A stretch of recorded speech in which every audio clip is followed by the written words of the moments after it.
Hello and फ़खैर रागले to all of you. मैं हूं फ़खर यूसुफ़ज़ई और आप देख रहे हैं डिबेट विद फ़खर। आज की डिबेट में बात करेंगे वैसे तो सीए काफ़ी पुरानी बात है। अगर हम देखें आज से 3-4 साल पहले इसके हवाले से काफ़ी सारी चीज़ें हमें देखने को मिली इंडिया में। लेकिन अब फाइनली 2-3 दिन पहले इसको नोटिफ़ाई किया गया by the Indian government, by the Indian prime minister Narendra Modi जी।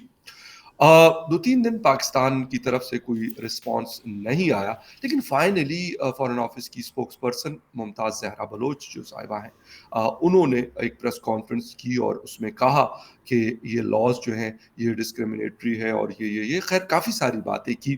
वाक़ई ऐसा है और इंडिया इस बात को कितनी इम्पोर्टेंस देता है कि पाकिस्तान की तरफ से इस तरह का रिस्पॉन्स आना, इस पे बात करेंगे। इसके साथ-साथ अभी 2-3 दिन पहले ही अग्नि 5 का टेस्ट हुआ। वैसे तो अब लोग कहेंगे कि खबर पुरानी है, लेकिन मैं इसके हवाले से आज ही पढ़ रहा था कि जो लेडी इसको लीड कर रही थी, और ये जो वेपन है मतलब कितना लेथल है ये, और दुनिया में बहुत गिनती के कंट्रीज़ हैं जो ये टेक्नोलॉजी रखते हैं। इस पे भी आज बात करेंगे और बात करने के लिए हमें जॉइन कर रहे हैं senior defence analyst from India, general Ashwini Kumar Siwach साहब। सिवाज साहब, thank you very much for joining my show. Thank you फकर।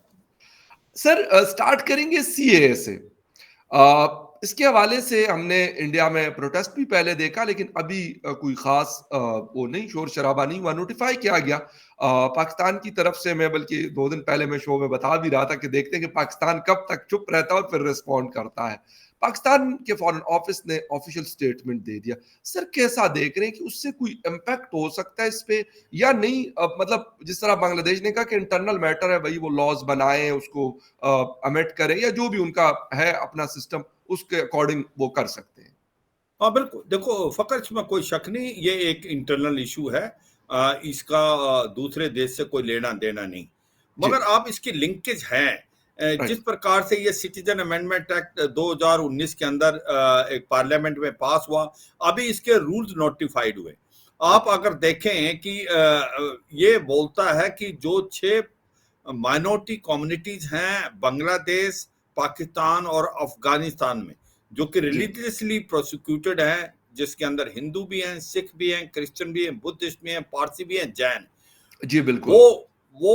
लोग अगर भारत में आए हैं 31 दिसंबर 2014 या पहले, तो वो एक प्रकार से सिटीजनशिप के लिए राइट। ऑटोमेटिकली ट्राई कर सकते हैं।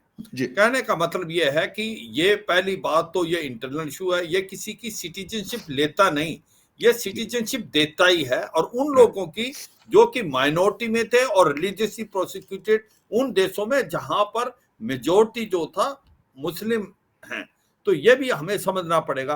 अब ये इन देशों से क्यों, क्या पहले हम इस चीज को थोड़ा सा समझते हैं। अगर जी। आप देखें, जब भारत आजाद हुआ था तो भारत और पाकिस्तान दो अलग अलग देश बने थे।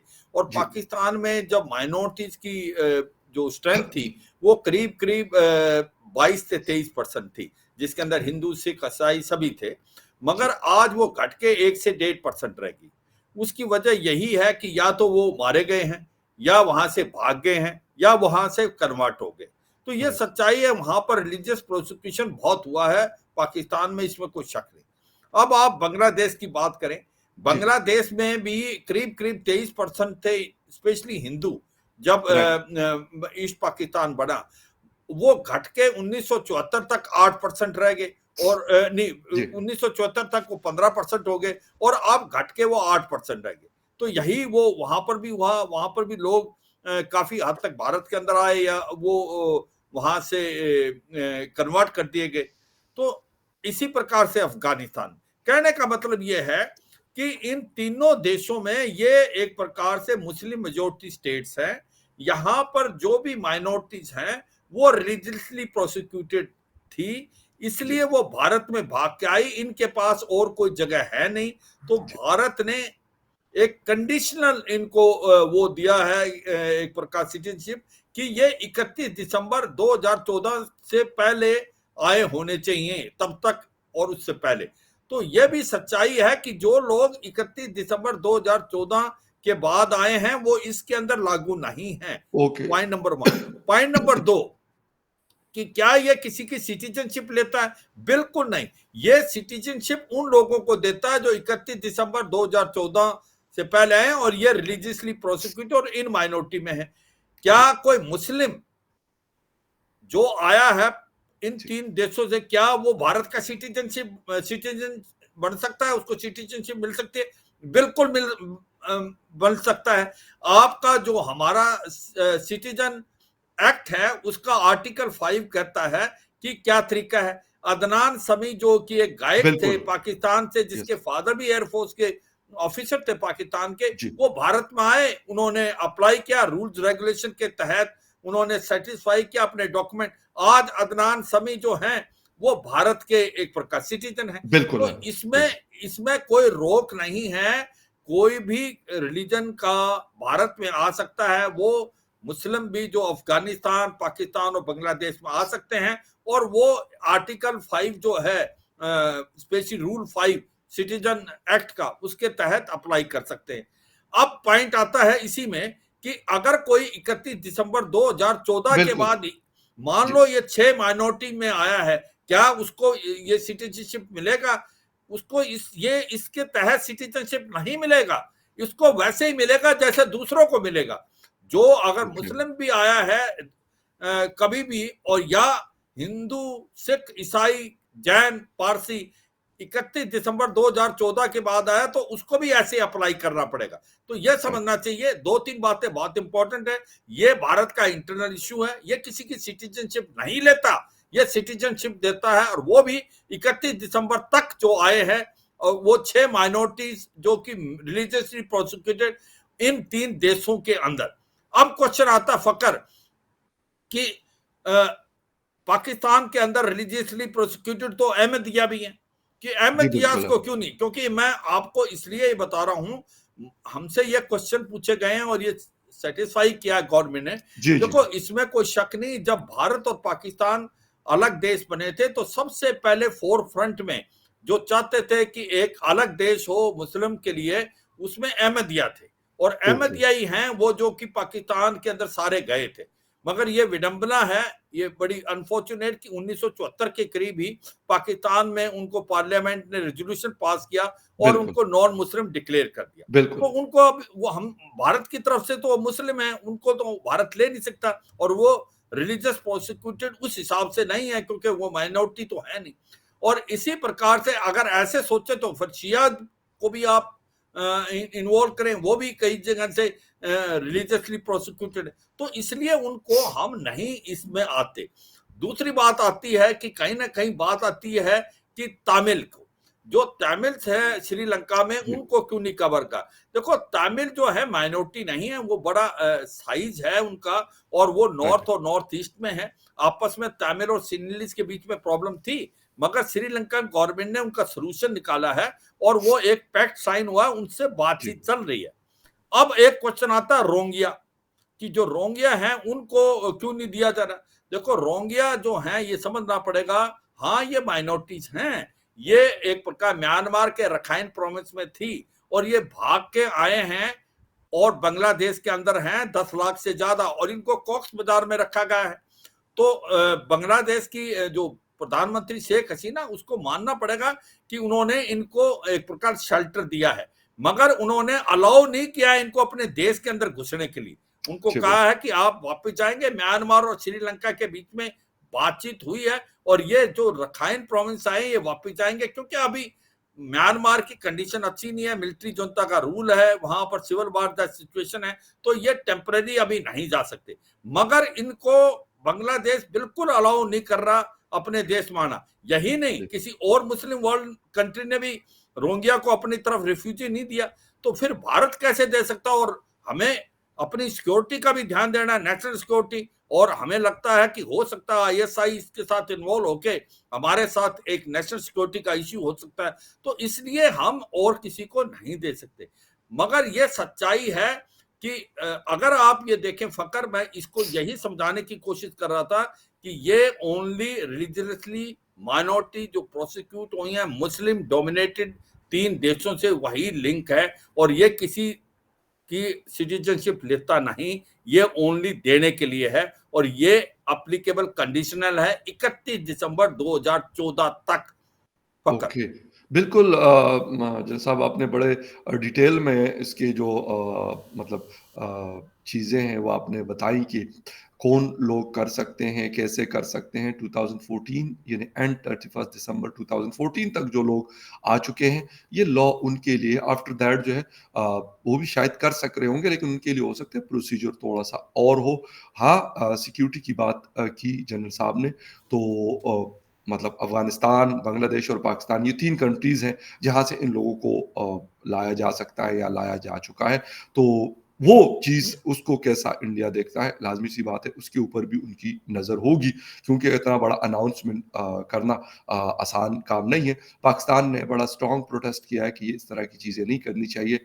शायद यही लगता है पाकिस्तान को कि यहाँ से हो सकता है कि जितने हिंदू जो रिलिजन के लोग हैं, हो सकता है कि वो पाकिस्तान छोड़ के चले जाएँ या कुछ और पॉसिबिलिटीज़ हो सकती है। उनको ये लगता है थोड़ा-सा शॉर्ट सा कमेंट सर इस पे दीजिएगा, क्योंकि अभी 2014 के बाद वाले जो लोग हैं, वो तो मतलब ऐसे नहीं जा सकते। अगर पाकिस्तान के मेरे ख़्याल जो कंसर्न्स हैं कि ये तो एक इंटरनेशनल हमारे लिए मुद्दा बन सकता है कि भई देखो उनके लोग इनके मुल्क को छोड़ के जा रहे हो इतने बड़े लार्ज नंबर में। हाँ, देखो यही मैं कह रहा था फ़खर, ये इसकी डेट है 31 दिसंबर 2014। सर अगर और ये लोग आ चुके हैं, तो ये कोई ऐसा नहीं आएँगे। ये लोग आ चुके हैं, 10 साल से भारत में रह रहे हैं, इनको बस ये है आधार कार्ड नहीं मिल सकता, इनको वोटर कार्ड नहीं मिल सकता, ये एक सेकंड क्लास सिटीज़न की तरह हैं। तो ये उन लोगों के लिए, अगर कोई 1 जनवरी 2015 के से आगे आया है, उसके लिए ये नहीं है एप्लीकेबल। उसको वैसे ही राइट, अप्लाई करना पड़ेगा जैसे और कोई करता है, जैसे ओके, अदनान समी ने किया, जैसे मुस्लिम ने किया, किसी ने। तो मेरा मतलब ओके, ये है कि ये एक गलत धारणा है कि ये जो है ओपन एंडेड है। ये ओपन एंडेड नहीं है, और ये राइट, उन माइनॉरिटीज के लिए है जो 6 माइनॉरिटी जो आ चुकी 10 साल पहले, और वो भारत में है, मगर बिल्कुल, उनको अभी जो सिटीजनशिप ना मिलने के कारण ना उनको गवर्नमेंट जॉब मिलती है, ना उनको आधार कार्ड मिलता है, ना उनको बिल्कुल, फ्री राशन मिलता है, ना वो वोट डाल सकते हैं। तो ये उनके लिए लागू है। अगर ओके, कोई जो बाद में आए हैं, उनके लिए नहीं है लागू, ओके। उसको सिटीजनशिप नहीं मिलेगी, उसको वैसे ही मिलेगी जैसे अदनान समी को मिली है। पूरा कल एक को कोई मुस्लिम प्रोसीजर प्रोसीजर है उनको रूल 5 से। ये उनको पूरा एक प्रोसीजर फ़ॉलो करना पड़ेगा, जिस तरह भी एब्सोल्युटली, लोग सिटीज़नशिप लेते हैं दुनिया भर हाँ, के हमारे यहाँ लोग जाते हैं यूरोप में, अमेरिका बिल्कुल, में, कनाडा में, तो एब्सोल्युटली उसका करेक्ट।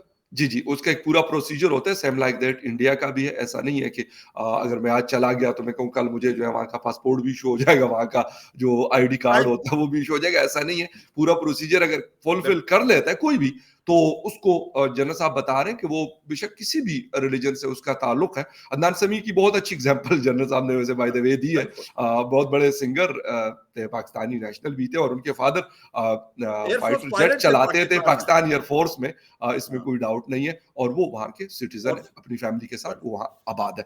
अच्छा सर थोड़ा-सा आते हैं डिफेंस की तरफ। अग्नि 5 का जो टेस्ट हुआ है, बड़ी बात हो रही है कि जी इंडिया अब इस क्लब में शामिल हो गया जिसमें दुनिया की गिनती के लोग हैं। कितनी बड़ी कामयाबी है और सर क्या इसकी मतलब जो टेक्निकल चीज़ें, क्योंकि you are from the field of defence तो आप ज़्यादा बेहतर बता सकते हैं कि क्या-क्या ऐसी चीज़ें ये कर सकता है कि लोग इतने हैरान परेशान हैं कि यार कमाल कर दिया है। देखो सच्चाई ये है कि फ़कत भारत की जो मिसाइल की एक प्रकार जर्नी है जी, और सैटेलाइट की जर्नी, वो बहुत सक्सेसफुल रही। और राइट, जो अग्नि सीरीज़ है, पहले भारत ने पृथ्वी बनाई और उसके बाद फिर अग्नि series early part of 80s में आ गई थी। जब हमने अग्नि 1 बनाया जिसकी रेंज करीब 750 थी, और फिर अग्नि 4 तक जो कि 3500 किलोमीटर थी। और 2012 में हमने अग्नि 5 का टेस्ट किया ओके, और वो सक्सेसफुल था। मगर वो जो अग्नि 5 थी, वो थी सिंगल वार हेड। और अभी हमें जो MIRV टेक्नोलॉजी है, जिसको बोलते हैं multiple independently targetable re entry vehicle, या उसके लिए हमें 10 साल से ज्यादा लगे बनाने में, क्योंकि ये टेक्नोलॉजी जो है एक बहुत ही इंपॉर्टेंट टेक्नोलॉजी, ये 5 देशों के पास ही है अभी तक। जो भारत छठा देश है जिसके अंदर अमेरिका भी है, उसके अंदर आपका फ्रांस भी है और यूके भी है और रूस भी है और चीन भी है। अब राइट, भारत छठा देश हुआ है। ये टेक्नोलॉजी कोई दूसरा देश नहीं देता। ये राइट, क्या है? MIRV की टेक्नोलॉजी, जो अग्नि 5 है उसकी रेंज 5000 किलोमीटर है।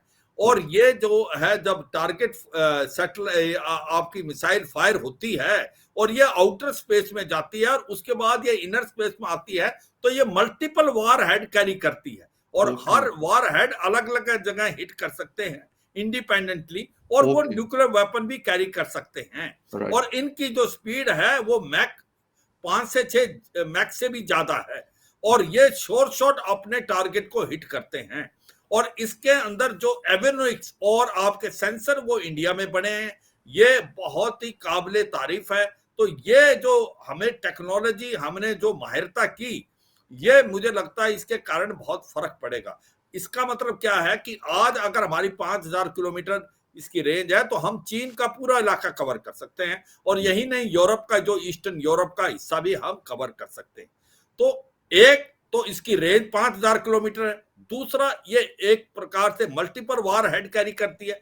तीसरा, ये आउटर स्पेस से इनर स्पेस आती है, इसकी स्पीड बहुत होती है और इसको डिटेक्ट करना बड़ा मुश्किल है और इंटरसेप्ट करना। इसकी एक्यूरेसी जो है वो ऑलमोस्ट 100% है। और ये इंडिजिनस बनाई हुई है और इसकी जो एवेनोइक्स और सेंसर्स हैं वो बहुत ही स्टेट ऑफ आर्ट है। तो ये राइट, सच्चाई है कि भारत वो छठा देश हो गया है जो कि आज की तारीख में इस टेक्नोलॉजी को से महारता प्राप्त की। अब क्वेश्चन आता है फकर, जी, कि ये जो है भारत के लिए क्या इंपॉर्टेंस है। जी। देखो, इससे मैं सोचा आप शायद क्वेश्चन पूछते कि भाई भारत की जो पॉलिसी है वो सर न्यूक्लियर एक वो ये क्वेश्चन है, लेकिन इसके साथ मैं एक रिसर्च पढ़ रहा था, कहते हैं कि it's a message for Pakistan and China. तो इस पे भी थोड़ा-सा आपका टेक चाहूँगा।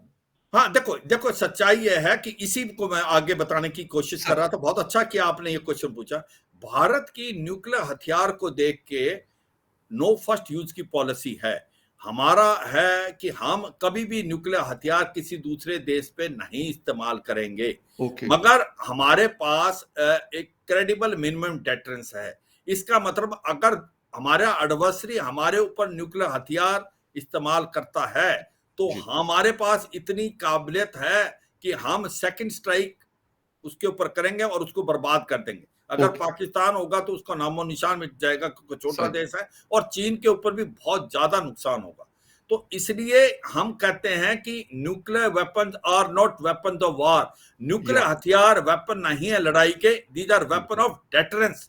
यू इसका आर राइट, मतलब ये डेटरेंस के वेपन हैं, इनको हथियार नहीं समझ।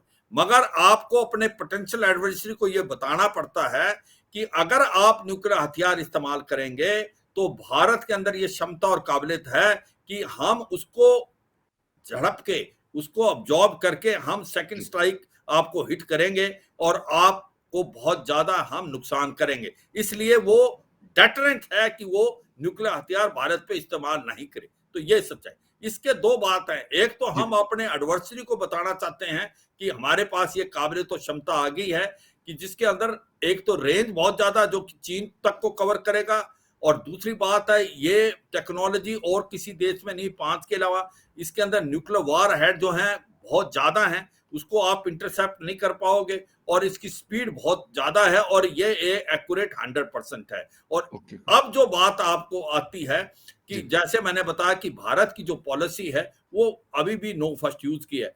इससे हम अपने जो लोग हैं उनको भी एक विश्वास दिलाते हैं कि देखो भारत की जो टेक्नोलॉजी है, मिसाइल टेक्नोलॉजी में हम कहां से कहां पहुंच बिल्कुल, गए। इससे पहले मैं ये भी बताना चाहूंगा जी, फकर अपने जी, व्यूअर्स जी, को, भारत ने ट्राइड भी कर लिया है। ट्राइड का मतलब कि भारत के अंदर क्षमता है और काबिलियत है कि एग्री, भारत आसमान से भी फायर कर सकता है न्यूक्लियर हथियार, या जमीन से भी कर सकता है, समुद्र से भी, और समुद्र के नीचे से, जो कि आपके सबमरीन से। या अब ये व्यूअर्स को बताना चाहूंगा, ये ओपन डोमेन में है, ये इंफॉर्मेशन को, ये जी, जी, कॉन्फिडेंशियल बिल्कुल, नहीं है। सीक्रेट नहीं है। ये हाँ, आप ने, आपकी नॉलेज बहुत ज्यादा है, दूसरों से आप उसको पढ़ते रहते हैं। अभी जो ट्रायड है वो किस लिए अमेरिका और ज्यादा रूस बात करते हैं, क्योंकि जब सबमरीन लॉन्च न्यूक्लियर हथियार हैं, उनको डिटेक्ट करना मुश्किल है।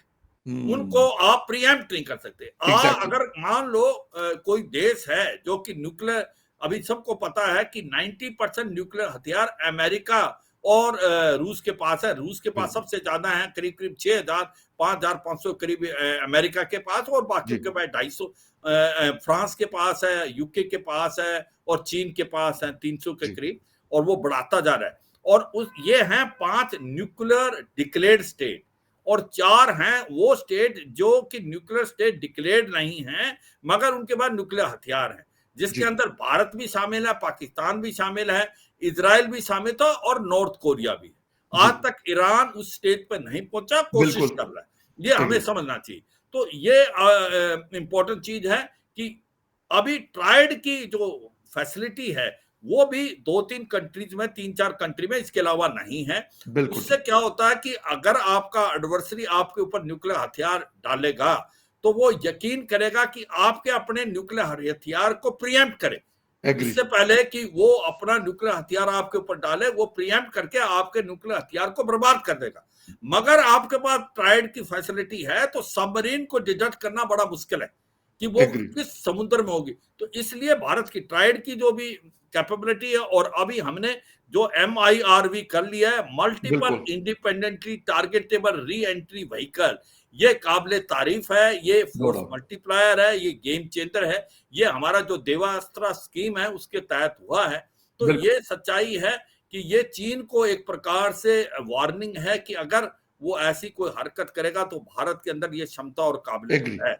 बिल्कुल सही और मेरे ख़्याल में एक बड़ी इम्पोर्टेंट डेवलपमेंट क्योंकि मैं इसके हवाले से जब पढ़ रहा था तो बहुत ज़्यादा ख़बरें इंटरनेशनल मीडिया में भी इसको स्टोरी को बहुत इम्पोर्टेंट जगह दी गई और उससे अंदाज़ा हो रहा है कि ये क्या है और दूसरा जब मैंने इस MIRV टेक्नोलॉजी के हवाले से पढ़ा, तो वो भी एक ऐसी चीज़ है कि नॉर्मल मिसाइल तो अलग है लेकिन एट अ टाइम बहुत सारे वॉरहेड डिफरेंट लोकेशन पे सेंड कर सकता है, तो ये इसकी स्पेशलिटी है और जैसे कि जनरल साहब ने बोला कि मोर देन 5000 किलोमीटर की जो रेंज है इसकी है, तो ये भी मेरे ख़्याल में बहुत सिग्निफिकेंस है इस अग्नि 5 की और बहुत बड़ा एक अचीवमेंट है कि आप 6 कंट्री इंडिया बना है, जिसके पास ये टेक्नोलॉजी उसने हासिल की और लोकल तरीके से इन्हें उनके अपने लोगों ने इसको बनाया है। जनरल साहब थैंक यू वेरी मच, आपके टाइम को बहुत शुक्रिया कि आपने शो जॉइन किया and viewers thank you very much for watching debate with Fakhar Yousafzai किसी और डिबेट में आपसे फिर मुलाकात होगी। तब तक के लिए टेक केयर एंड बाय।